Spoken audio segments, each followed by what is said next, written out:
Good afternoon, everyone. We are now in day 3 of the Democrat-led government shutdown. The Democrats continue to recklessly hold the American people hostage over their demands to give illegal aliens free health care. Republicans are fully unified behind passing nonpartisan clean funding bill, the exact same bill that Democrats approved back in March to reopen the federal government. But those same Senate Democrats are now voting against this clean funding bill and keeping the people's government closed. I understand Democrats will have an opportunity very shortly here to change course, and we hope that they will. There are significant personal impacts on millions of Americans as a result of this current government shutdown.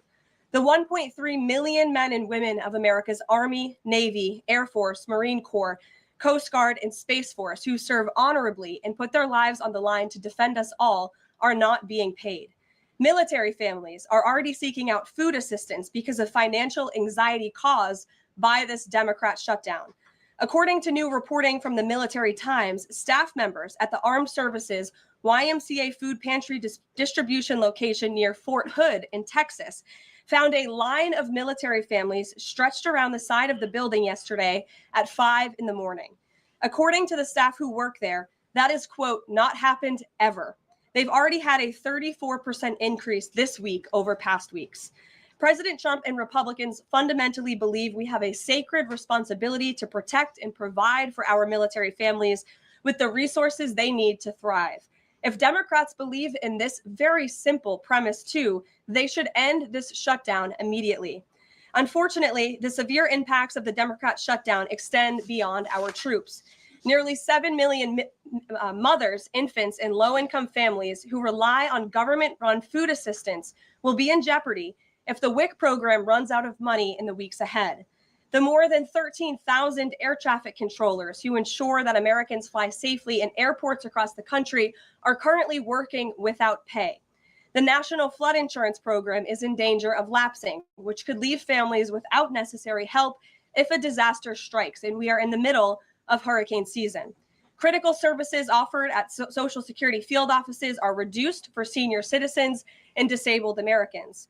Helpful transition assistance programs are not being provided for veterans who fought to defend our country and are now trying to re-enter civilian life.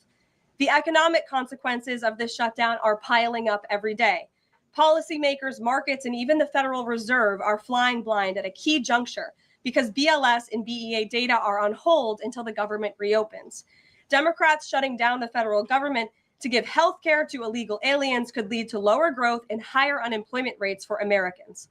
According to a new memo from the Council of Economic Advisors, the U.S. economy could lose $15 billion of growth domestic product each week.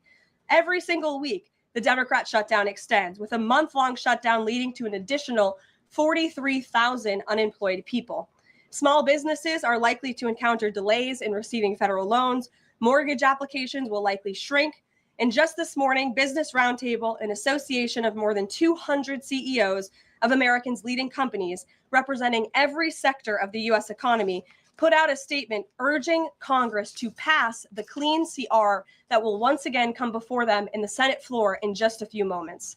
Quote, a fully functioning government is essential for American businesses, workers, and consumers, while policymakers continue working on a full-year funding package and other pressing issues. Again, that is a quote from the Business Roundtable.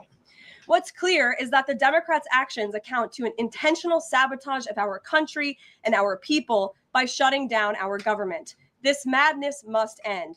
President Trump and Republicans are calling on Democrats to reopen the government immediately on behalf of the American public.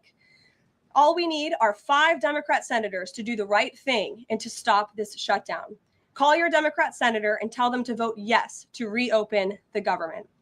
On another matter, despite the Democrat shutdown, President Trump's efforts to make America safe again continue. President Trump believes that American cities should be the safest places on earth, and he is committed to making this a reality. We've already seen that President Trump successfully made D.C. safe again in only a few weeks. That same crime crackdown will continue to happen in cities across the country and is happening in Portland, Oregon. President Trump will end the radical left's reign of terror in Portland once and for all. The president has directed Secretary Hegseth to provide all necessary troops to protect war-ravaged Portland and any ICE facilities under siege from attack by Antifa and other left-wing domestic terrorists.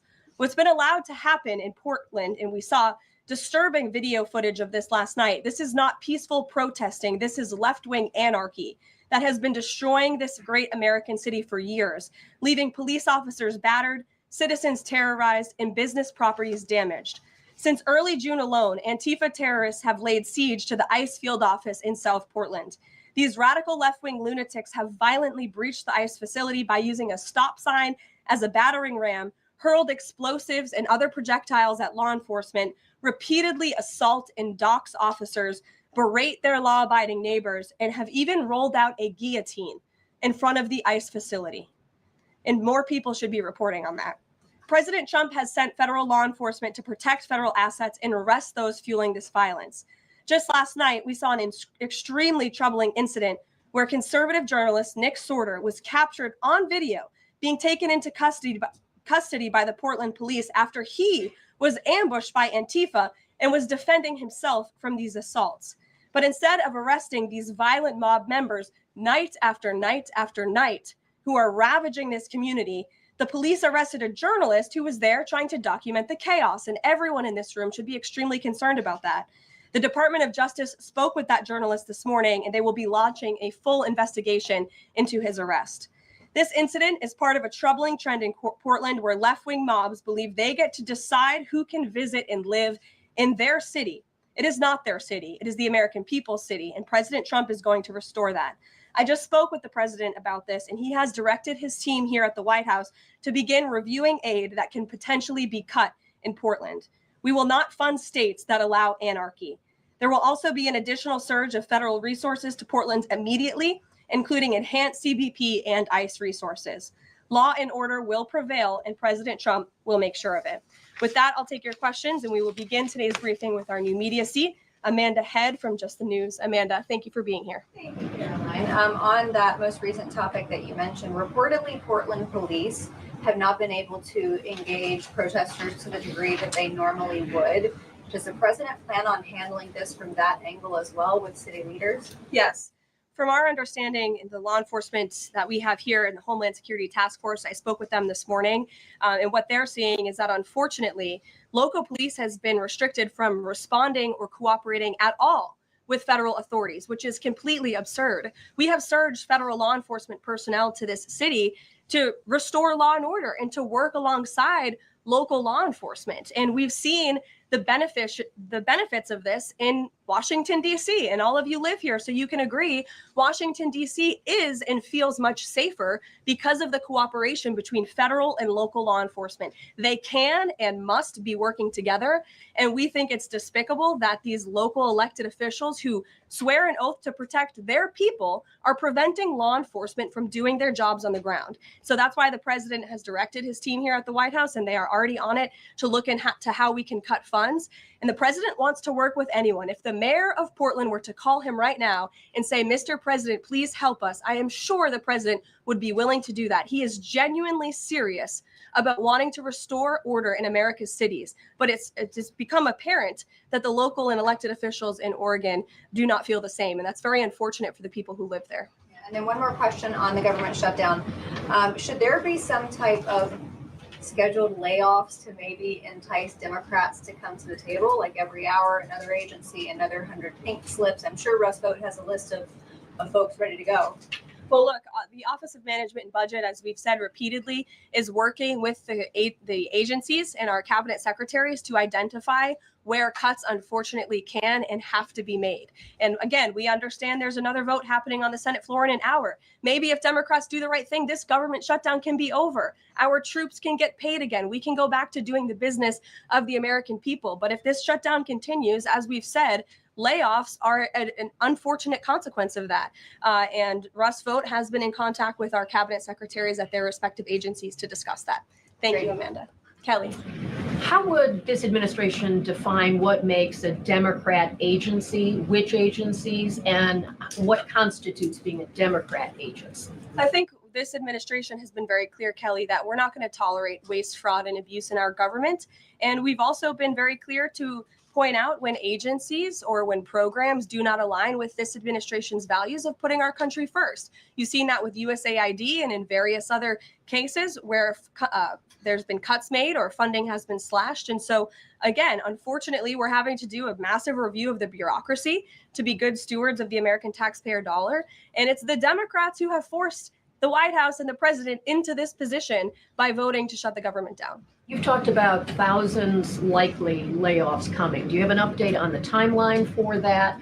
How quickly? And if the government is restored to funding and back in operation, will that list of potential layoffs still be on the table?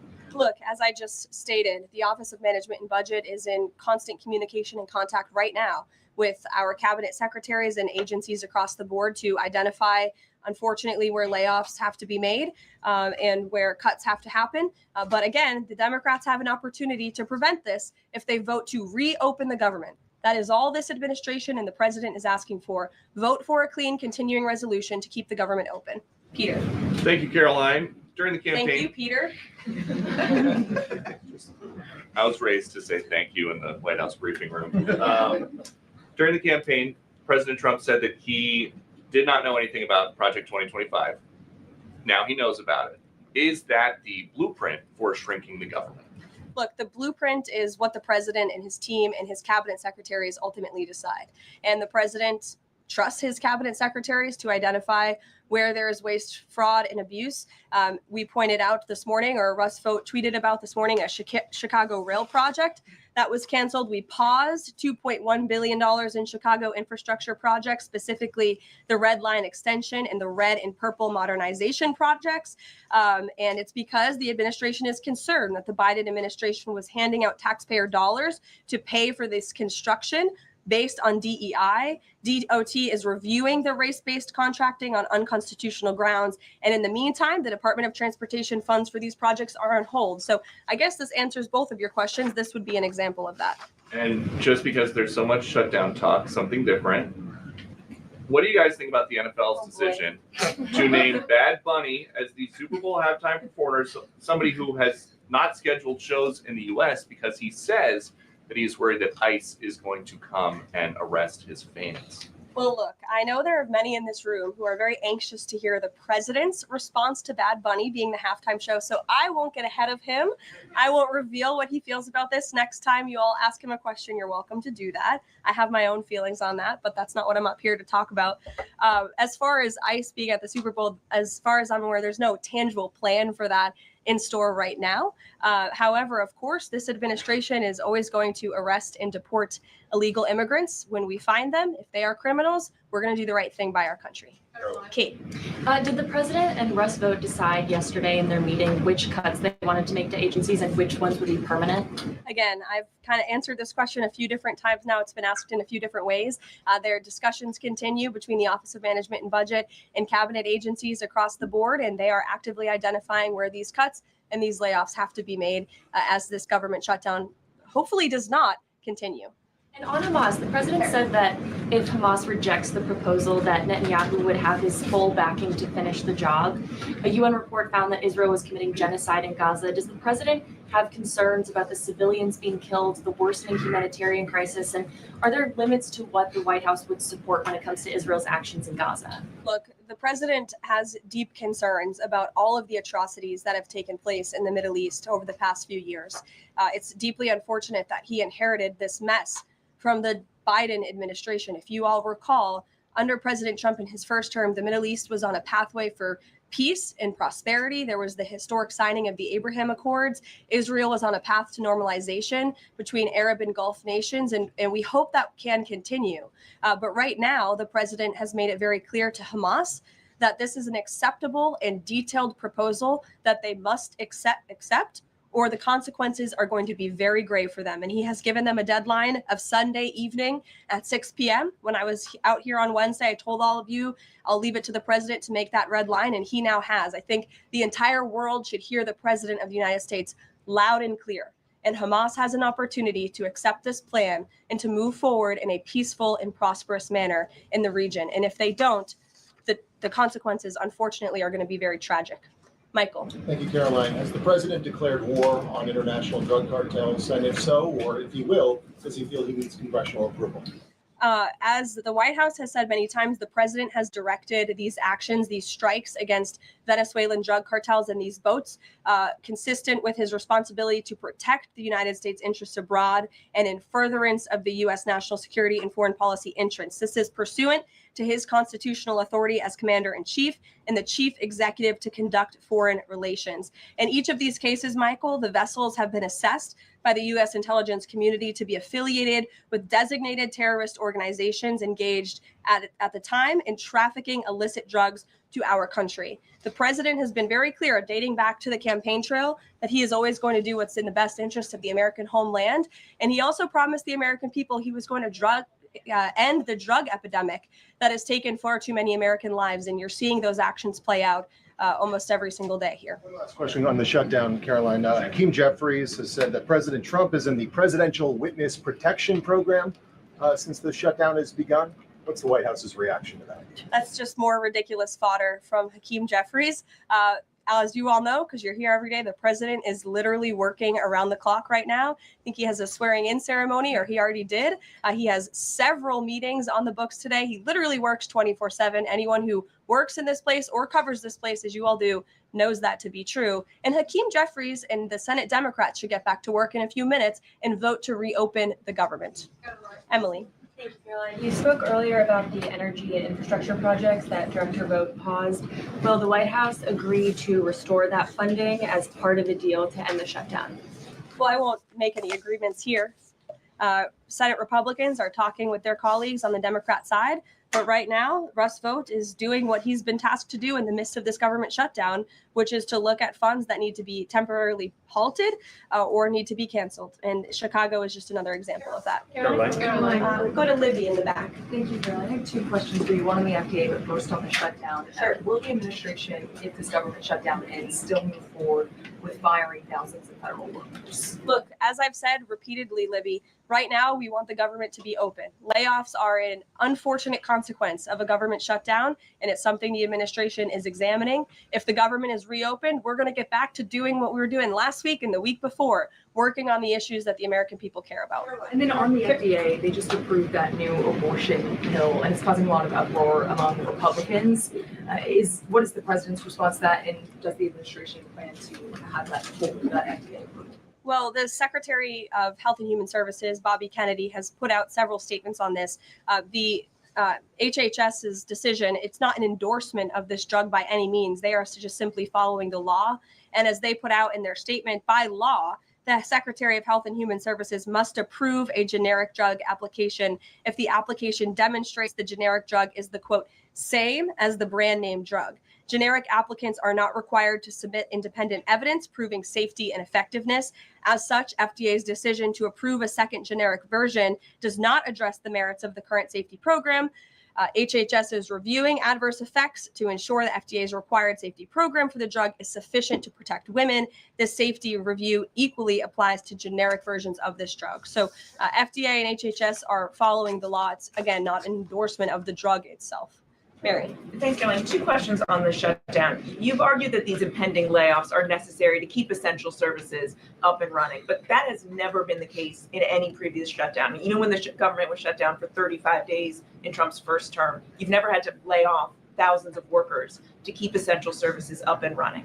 So why are layoffs now necessary in this shutdown? Because we have an administration and we have a president who are wholeheartedly focused on restoring fiscal sanity to our government and doing the right thing by the American taxpayer. We are $37 trillion in debt, and the federal government is currently shut down. There is no more money coming into the federal government's coffers. And as you've also seen since the beginning in January, this administration is focusing on waste, fraud, and abuse. And so Democrats have given this administration an unenviable choice to have to take a look at the balance sheet and identify where these cuts and layoffs can be made. And you just said this is an unenviable choice, that this is an unfortunate consequence, but the president has described this as an unprecedented opportunity to lay off additional workers. He's posted a video likening Rust Vote to the Grim Reaper. So which is this? Is this an opportunity to fire more workers or an unfortunate consequence? Look, the president likes to have a little fun every now and then, and I think both things can be true at the same time. The Democrats have given the administration this opportunity, and we don't like laying people off. Nobody takes joy in that around here. And if you think that, then I think that's very sad. You view the White House and our staff as wanting to put people out of work. Nobody wants to do that, but sometimes in government you have to make tough decisions. Carrie. Going back to Portland, as far as the city council there is concerned, they appear to be very sympathetic towards the protesters over at the ICE facility. Is the White House considering invoking the Insurrection Act over in Portland? Is that something they are considering? Also, as far as the Portland City Council is concerned, are they looking at members there who are appear to be helping out the protesters as far as suggesting to get burner phones, et cetera, et cetera? That's not something I've heard that's under consideration or discussion at this time. Caroline. Is everyone yelling in the back? Go ahead. Me. Sure. Thank you. Bianca Gracia here, and I have a question. This week, the Democrats have chosen illegals over hard-working Hispanic Americans during Hispanic Heritage Month, causing the White House to cancel the celebration with the president. Is the president open to letting the Hispanics who overwhelmingly voted for him have their own siesta fiesta in the White House lawn opposed to the fancy, we don't need fancy schmancy, right? You can give us the backyard and we'll fill it all in and have in our own fiesta. Is the president open to that? I had no idea she was going to ask that question. I just want to preface that. I've never met you. I just want to say that, but welcome to the briefing room. I love your energy. I can't personally unilaterally promise the South Lawn grounds. We have some construction going on out there, but I know that everyone here views it as very unfortunate we had to cancel or hopefully just reschedule the Hispanic American Heritage Month event. And it's because we are working around the clock during this government shutdown. When the Democrats vote to reopen the government, that event will be back in the planning stages. Brian, go ahead. Much. Welcome to the briefing room, by the way. I was with the Secretary of War and the Attorney General in Memphis just the other day as we were going to a command center. And I noticed a billboard along the highway that said, Memphis welcomes the National Guard. Now, what is your message today to Democrat mayors watching us right now that suffer from TDS and they cannot get Trump out of the way to saving their city, Portland being one of them? They should do the right thing by their citizens, Brian. They should call the president. They should call the White House and say, we want to work with you. And in Memphis, we are seeing some cooperation. As you saw from that billboard, the people of Memphis are loving this, and they are very grateful for the federal government's efforts. And federal law enforcement is there. We're working alongside local law enforcement. We'd like to see it ramped up a little bit because we want to make progress and we want to arrest as many bad criminals as we can. Since Monday, I do have some updated statistics from the Homeland Security Council this morning. Since Monday, 153 arrests have been made in Memphis, including 5 gang members. 48 illegal guns have been seized, and 5 missing children have already been recovered.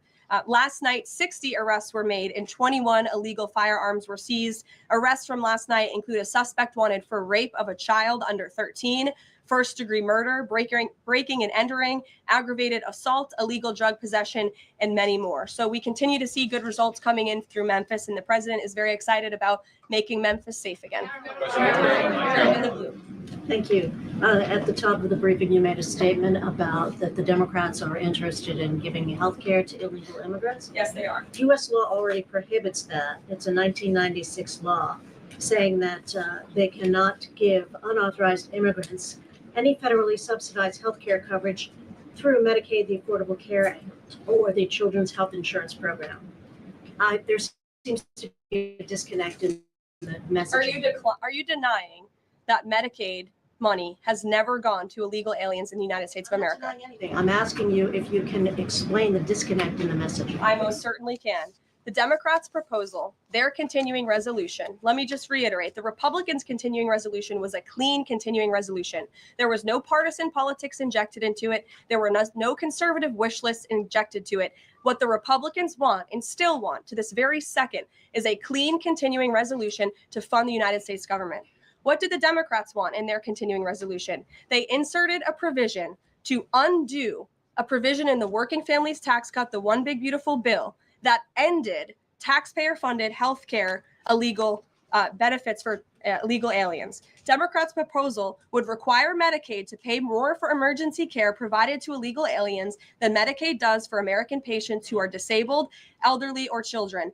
And this bill would have also allowed California to continue a gimmick that funds its Medicaid for illegals program. Those are things that we ended, the Trump administration ended with the passage and the signage of the One Big Beautiful Bill. And it is an undisputed fact, a fact that under the Biden administration, illegal aliens were absolutely receiving taxpayer-funded healthcare benefits. In fact, in fiscal year 2024, Medicaid costs for emergency services for illegal immigrants skyrocketed by 142% from the previous year to $9.1 billion. That's 9.1 billion taxpayer dollars that were going to emergency services for illegals. Between President Trump's last full fiscal year under his first administration and Joe Biden's last full fiscal year, Medicaid spending on emergency services for illegal immigrants nearly tripled. There was an increase of 196% between 2020 and 2024. And I have a chart here for you, and I'm more than happy to email it to you. I'd also like to add,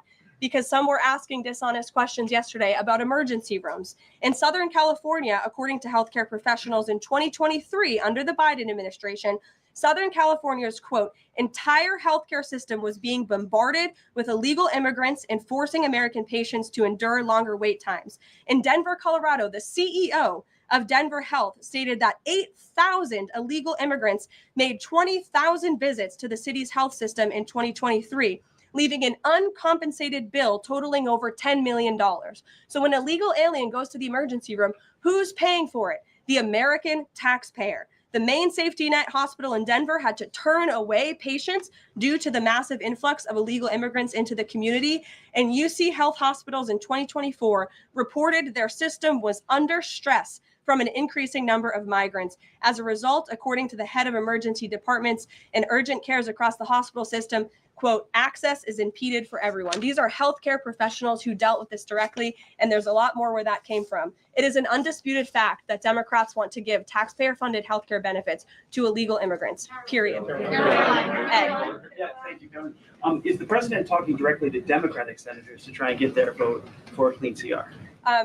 The Senate Republicans are speaking directly with moderate Democrats. I understand those conversations have become very serious, and we hope positive in the right direction so that Democrats will do the right thing. I don't know if you saw overnight a refinery in California went up in flames. Is the president going to help the governor should gas prices spike, or could he help the governor? Look, I know the administration and the White House are aware of that situation that took place. I don't have any announcements for you, Ed, on that.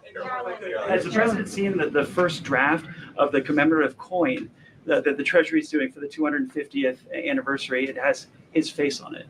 Oh, I'm not sure if he's seen it, but I'm sure he'll love it.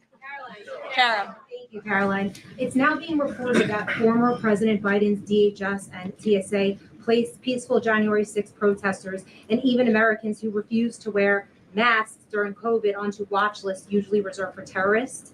Most of these people were not charged with crimes. Does the White House have a comment on the prior administration violating the free speech and due process of these Americans? And where is the outrage from the left that claims to stand for due process and free speech? And after that, I have another question about protecting journalists from Antifa. Sure. Well, Kara, to your first point, please send me that report. That's certainly very concerning. I haven't seen it myself, but if indeed that was happening, it's something I'm sure the Department of Justice and the FBI would deem worthy of looking into. Well, and journalists, as you mentioned earlier, are being increasingly attacked by leftist protesters. I was actually assaulted outside of President Trump's United Nations speech, and I think the White House is aware that a Portland journalist was almost blinded by an Antifa protester. This has been a problem that's gone on for years, and police often say that their hands are tied. Does the White House have a plan or plan on issuing a statement, maybe discouraging this violence against journalists out on the street like me and so many others in this room? Well, I hope that my statement earlier in the briefing served that purpose. But of course, we condemn violence against anyone in this country, and journalists as well, who are exercising their First Amendment right. And there have been so many incredible independent journalists across the country who have gone undercover within Antifa and really have come to understand how this is a growing domestic terrorism threat inside of our country. And I would encourage maybe some of you in this room to get outside the Beltway and go do some of that undercover investigative reporting, because it is really incredible what they found. I met with one of them in my office yesterday, and they're doing very dangerous work in difficult circumstances. And Antifa is a very violent group, as you've experienced and that many others in the media have as well. Christian. Yeah, thanks, Caroline. Following up on Libby, sort of on the other side of the abortion debate, has the president abandoned his campaign pledge to mandate insurance coverage for IVF services? No. Was there any update on that? We flew by that May EO deadline for the White House to produce a plan. I literally just read a statement from the Health and Human Services on for Libby at least, as far as IVF goes. I'll check in with our policy team and we'll get you some updates. And then on Russia, how concerned is the White House that the Russian Navy seems to be escalating its provocation of NATO allies? I'm talking, of course, to the several close calls they've had with the Danish military during the EU leaders meeting in Copenhagen. It's something the administration takes very seriously, and we are constantly monitoring it. The National Security Council here at the White House is in constant correspondence with our NATO allies, and the president speaks to many of them as well. Caroline, we've seen a spate of gun violence in this country, both mass shootings. We've seen this Michigan church that was attacked, children being shot in pews in Minnesota. We've also seen politically motivated assassinations of Minnesota lawmakers, Charlie Kirk. Has any of this made the president or the White House rethink gun safety prevention in this country? Either red flag laws, I know that was a conversation in the first Trump administration, or is there anything on the table right now on gun violence? Of course, this is an extremely pressing issue for the administration in our entire country. It's deeply alarming to everyone here, the violence that we've seen taking place all over the country, the assassinations that have unfortunately, tragically taken place throughout the last several months. There are many discussions about how to prevent such violence and how we can ensure that law enforcement has the resources they can on the ground to not only respond, but again, to prevent such tragedies from taking place. If there are red flags with an individual in a community, that they are treated as an emergency, a public safety emergency, not just, turn a blind eye to.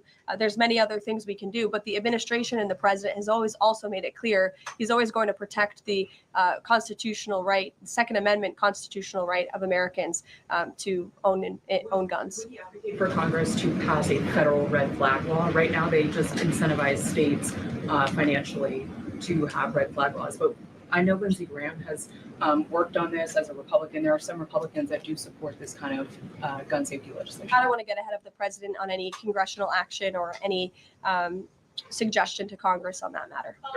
Andrew. Thank you, Caroline. Two things. First, to follow up on something you said earlier about hospitals treating undocumented or illegal aliens. Is it the administration's position that hospitals should not have to treat people who come into the emergency department who are not here legally? No, that's not our position.